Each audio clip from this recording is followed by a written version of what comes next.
What's going on, everyone? John Rettinger from TechnoBuffalo here. It's been about 3 months since this guy came out and we did our European review, and Ron and I took this guy as my only computer on a trip to Munich, Germany. But since then, I've been using it every day, so I thought I'd sort of revisit the iPad Pro.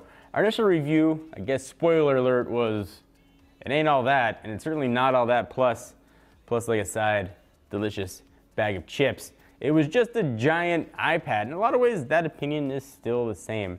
I found myself using this exactly as I've used the iPad mini and the iPad Air before it. No difference at all, and the size isn't really adding much for me. So my use cases are pretty simple. Mostly I use this guy to get my 2-year-old to eat dinner.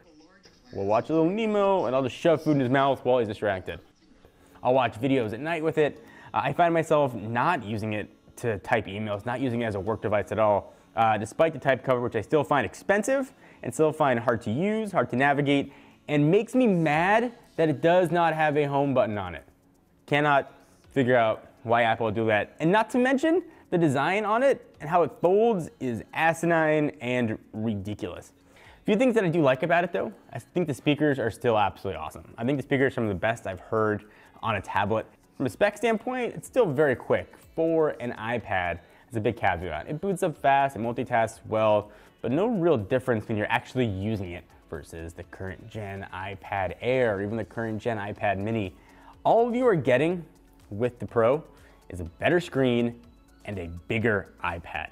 Nothing else. There's no added utility here. I didn't find myself using multitasking all that often. In fact, I usually just forgot that it was there. If I had to multitask much, I would usually just go and sit in front of a normal computer. I still stand by my conclusion in the initial review that I don't know who this is for. I don't know who would buy this. I don't know why you would buy it.